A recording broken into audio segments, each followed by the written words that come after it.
അപ്പോൾ ഇതാണ് നമ്മുടെ ഇക്വേഷൻസ്. ഇനി എന്ത് വേണം? നമ്മുടെ അൾട്ടിമേറ്റ് റിക്വയർമെൻ്റ് എന്ന് പറയുന്നത് ക്ലച്ച് ഡിസൈനിങ് ആണ്. ഓക്കെ, അപ്പോൾ ജസ്റ്റ് ഇങ്ങനെ ഇക്വേഷൻ കിട്ടുന്ന കൊണ്ട് കാര്യമില്ല അല്ലേ? അപ്പോൾ ഇതിന് നമുക്ക് ചില മോഡിഫിക്കേഷൻസ് ഒക്കെ വരുത്തുമ്പോൾ നമുക്ക് വേറൊരു ഇക്വേഷൻസ് കിട്ടും. അതേപോലെ ഇതിന് ചില മോഡിഫിക്കേഷൻസ് ഒക്കെ വരുത്തുന്ന സമയത്ത് നമുക്ക് വേറൊരു ഇക്വേഷൻസും കിട്ടും. അപ്പോൾ ഞാൻ പറഞ്ഞല്ലോ, അപ്പോൾ ആ ഒരു വേറൊരു ഇക്വേഷൻസ്, ആ ഇക്വേഷൻ കിട്ടണമെങ്കിൽ എന്ത് വേണം? നമുക്ക് ഇക്വേഷൻ 1 എന്നാണ്, ഇക്വേഷൻ 2 കാണാം. ഇവിടെ here we are using there are 2 theory, uniform pressure theory, അതേമാതിരി യൂണിഫോം വെയർ തിയറി എന്നിങ്ങനെ 2 തിയറി ഉണ്ട്. ഈ യൂണിഫോം പ്രഷർ തിയറീനെ ബേസ് ചെയ്തിട്ടാണ് നമ്മൾ ക്ലച്ച് ഡിസൈൻ ചെയ്യും. അതേമാതിരി യൂണിഫോം വെയർ തിയറിയെ ബേസ് ചെയ്തിട്ടും നമ്മൾ ക്ലച്ച് ഡിസൈൻ ചെയ്യും. ഓക്കെ, അപ്പോൾ ഈ ഇക്വേഷൻസിന് നമ്മൾ യൂണിഫോം പ്രഷർ തിയറി അപ്ലൈ ചെയ്യുന്ന സമയത്താണ് നമുക്ക് വേറൊരു ഇക്വേഷൻസ് കിട്ടുന്നത്. അതേമാതിരി ഇവിടെ നമ്മൾ യൂണിഫോം പ്രഷർ തിയറി അപ്ലൈ ചെയ്യുന്ന സമയത്ത് നമുക്ക് വേറൊരു ഇക്വേഷൻസ് കിട്ടും. ആ 2 ഇക്വേഷൻസും ഡാറ്റാ ബുക്കിൽ അവൈലബിൾ ആണ്. ഓക്കെ, അതേമാതിരി യൂണിഫോം വെയർ തിയറി നമ്മൾ ഈ ഇക്വേഷൻസിൽ അപ്ലൈ ചെയ്യുമ്പോൾ നമുക്കൊരു ഇക്വേഷൻസ് കിട്ടും. അതേമാതിരി യൂണിഫോം വെയർ തിയറി അപ്ലൈ ചെയ്യുന്ന സമയത്ത് നമുക്ക് വേറൊരു ഇക്വേഷൻസ് കിട്ടും. അതും ഡാറ്റാ ബുക്കിൽ അവൈലബിൾ ആണ്.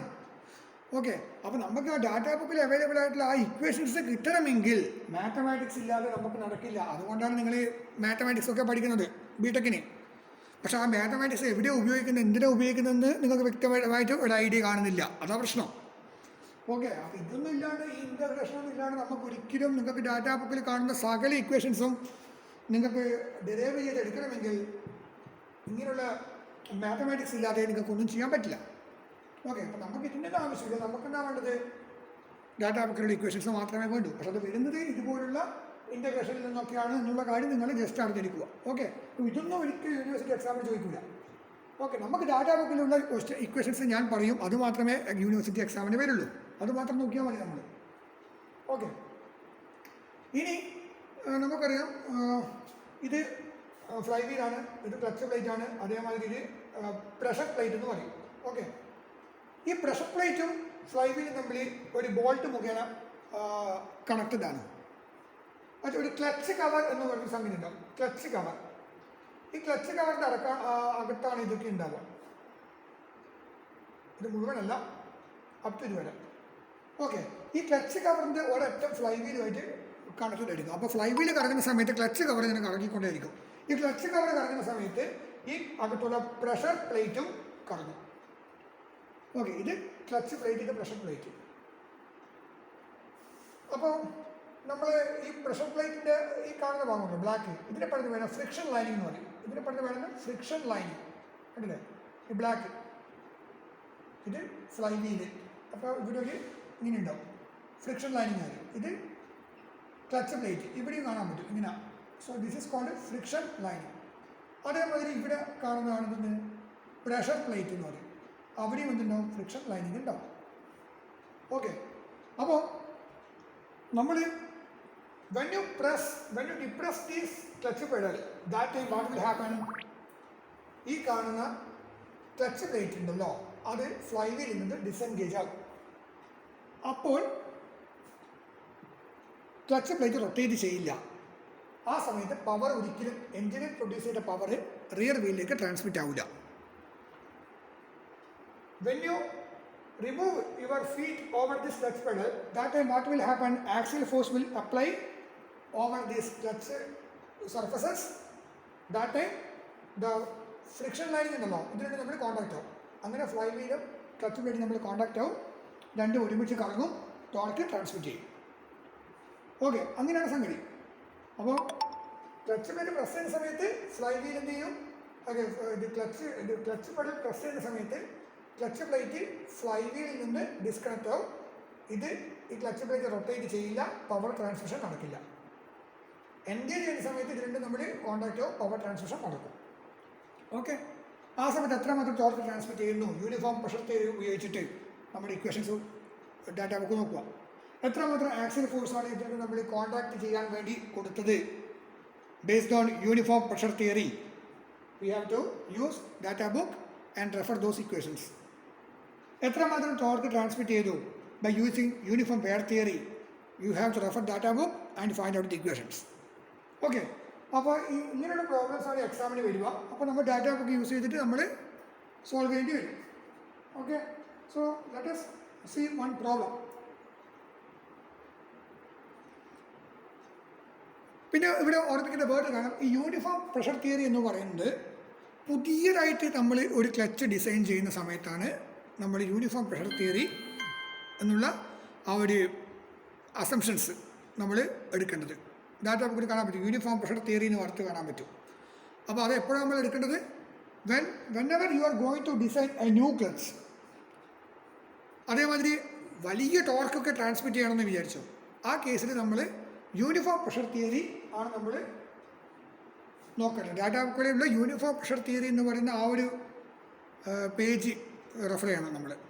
ആ യൂണിഫോം പ്രഷർ തിയറി ഉപയോഗിച്ചിട്ടാണ് നമ്മൾ എന്ത് വേണ്ടത്, പുതിയ ക്ലച്ച് ഡിസൈൻ ചെയ്യേണ്ടത്. ഇനിയിപ്പോൾ പഴയ ക്ലച്ചിന് ചിലപ്പോൾ നമ്മൾ ചില മോഡിഫിക്കേഷൻസൊക്കെ വരുത്തും. ആ കേസിൽ നമ്മൾ യൂണിഫോം വെയർ തിയറി എന്നുള്ള അസംഷൻ ഉപയോഗിച്ചിട്ട് വേണം നമ്മൾ ക്ലച്ച് ഡിസൈൻ ചെയ്യാം. ഓക്കെ, അപ്പോൾ യൂണിഫോം പ്രഷർ തിയറി എന്ന് പറയുന്നത് ന്യൂ ക്ലച്ചിനും പുതിയ ക്ലച്ച് ഡിസൈൻ ചെയ്യാനും അതേമാതിരി വലിയ ടോർക്ക് ട്രാൻസ്ഫർ ചെയ്യാനും. യൂണിഫോം വെയർ തിയറി എന്ന് പറയുന്നത് പഴയ ക്ലച്ചിനെ ഡിസൈൻ ചെയ്യാൻ, പഴയ ക്ലച്ചിന് ചില മോഡിഫിക്കേഷൻസൊക്കെ നടത്തി നന്നാക്കാനും അതേമാതിരി ചെറിയ തോതിലുള്ള ടോർക്ക് ട്രാൻസ്മിറ്റ് ചെയ്യാനും അതേമാതിരി കൂടുതൽ ലൈഫ് കൊണ്ടു ചെന്നെത്തിക്കാനുമാണ് നമ്മൾ എന്ത് ചെയ്യുന്നത്, യൂണിഫോം വെയർ തിയറി കൺസെപ്റ്റ് ഉപയോഗിച്ചിട്ട് ക്ലച്ച് ഡിസൈൻ ചെയ്യുന്നത്. Okay, now let us see one problem. ഇപ്പോൾ ഇവിടെ കാണാൻ പറ്റുന്നുണ്ട്, ക്ലച്ച് പഴയ പ്രസ് ചെയ്യുന്ന സമയത്ത് ഫൾക്രം മീൻസ് ഫ്രിക്ഷൻ സർഫസ്. ഇതാണ് ഇത് പ്രഷർ പ്ലേറ്റ്. ഈ പ്രഷർ പ്ലേറ്റ് ആണ് ഇവിടെ ഞാൻ പറഞ്ഞിട്ടില്ല, കണ്ടോ, ക്ലച്ച് പ്ലേറ്റ് അതിതാണ്. അപ്പോൾ ഇൻബിറ്റ്വീനുള്ള ഈ കാണുന്ന ഫ്രിക്ഷൻ സർഫസ് അതാണ് ഈ കാണുന്ന ബ്ലാക്ക് ലൈനിങ് ഞാൻ ഉദ്ദേശിച്ചത്. ഈ രണ്ട് ബ്ലാക്ക് ലൈനിങ് നമ്മൾ കോൺടാക്ട് ചെയ്യുമ്പോൾ ഇത്രയും തിക്നെസ് വരുമല്ലോ. ഓക്കെ, അപ്പോൾ അത് എന്താ പറയുക,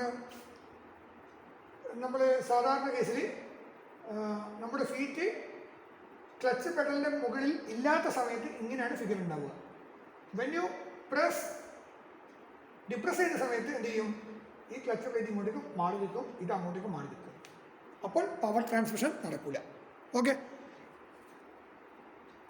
സോ ഇവിടെ നോക്കൂ, A single plate friction, A single plate clutch വരുമ്പോൾ നമുക്കറിയാം, മുന്നേ പറഞ്ഞ single plate clutch. Okay, single plate clutch effective on both side എന്ന് പറയുമ്പോൾ ഇവിടെയും ഫ്രിക്ഷൻ സർഫസ് ഉണ്ട്, ഇവിടെയും ഫ്രിക്ഷൻ സർഫസ് ഉണ്ട്.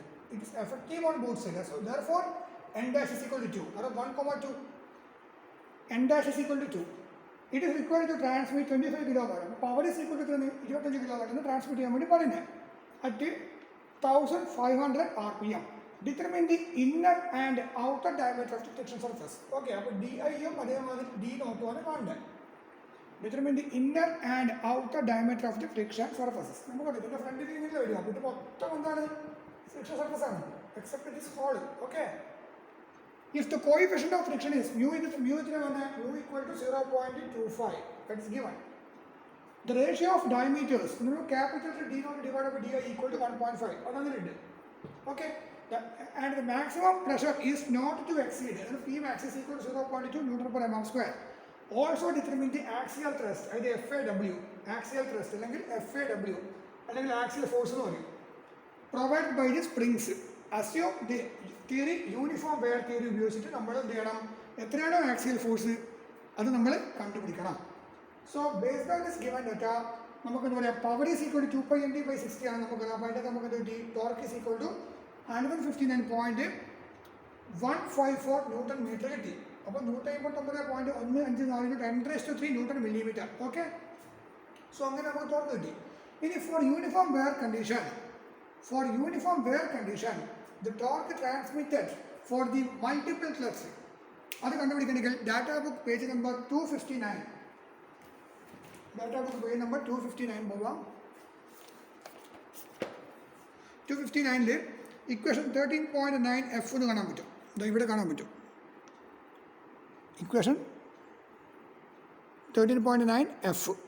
ഓക്കെ, എന്താ equation, π/8 × μ × n dash × Pmax di × d0 square minus di square.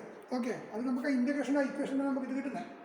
അതെങ്ങനെ കിട്ടുന്നത് അതൊന്നും നമുക്ക് ആവശ്യമില്ല, അതുകൊണ്ടാണ് ഞാൻ അത് പറയാനില്ല. ഓക്കെ, സോ ടോർക്ക് ഓൾറെഡി കിട്ടി, π/8 × μ 0.25 × n dash is equal to 2 × p max 0.2 newton per m m square okay into d i നമുക്ക് തന്നിട്ടില്ല ഇൻറ്റു ഡി നോട്ട് എത്ര വരിക 1.5 ഇൻറ്റു ഡി ഐ അല്ലേ d naught is equal to 1.5 into d i ആണ് അത് ഇവിടെ substitute ചെയ്യാം D നോട്ടിൻ്റെ സ്ഥാനത്ത് 1.5 ഇൻറ്റു ഡി ഐ സബ്സ്റ്റിറ്റ്യൂട്ട് ചെയ്യുക അത് whole square minus d i whole square so from these d i equal to 148 millimeter കിട്ടി so di means what it is the inner diameter of the plate or we can say that it is the inner diameter of the friction surface similarly d naught is equal to outer diameter of the friction surface so d naught is equal to 222 millimeter okay അപ്പോൾ di യും d naught കണ്ടുപിടിച്ചു next axial force കണ്ടുപിടിക്കണം based on uniform wear conditions for that refer data book page number 258 equation number 13.9d the 258 കണ്ടില്ലേ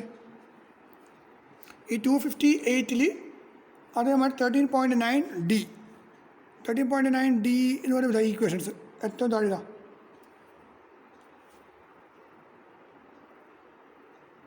13.9d so FAW is equal to pi by 2 into P max into di into d naught minus di so FAW is equal to pi by 2 into P max അറിയാം 0.2 into di കണ്ടുപിടിച്ചു 140 millimeter ആണ് 222 minus 148 so you will get the value of FAW is equal to 3.44 into 10 raised to 3 Newton where FAW means axial force required അപ്പോൾ ഇങ്ങനെയാണ് നമ്മൾ ഈ problem solve ചെയ്യേണ്ടത് വളരെ simple ആയിട്ടുള്ള പ്രോബ്ലമാണ് അത്ര ടഫൊന്നും അല്ല ഈസി ആയിട്ട് മാർക്ക് സോൾവ് ചെയ്യാൻ പറ്റും okay so that's all about these problems അപ്പോൾ കൃത്യമായിട്ട് ക്വസ്റ്റ്യൻ വായിച്ച് മനസ്സിലാക്കുക given data effective on both side വരുമ്പോൾ n dash is equal to 2 കാരണം ഇവിടെ ഉണ്ടാകും ഈസി ആയിട്ട് ഉണ്ടാവുമല്ലോ രണ്ട് ഭാഗത്തുണ്ടായതുകൊണ്ട് n dash is equal to 2 ബാക്കിയുള്ള ഗിവൻ ഡാറ്റ കരുതുക power is equal to direct substitution newton meter കിട്ടും അതിന് ന്യൂട്ടൺ മില്ലിമീറ്ററിലേക്ക് മാറ്റുക ഇനി യൂണിഫോം വെയർ കണ്ടീഷനിലുള്ള torque transmitted for the multiple clutch ആ ഇക്വേഷൻസ് ഡാറ്റാ ബുക്കിലുണ്ട് അത് ഉപയോഗിക്കുക ഡി ഐ കണ്ടുപിടിക്കുക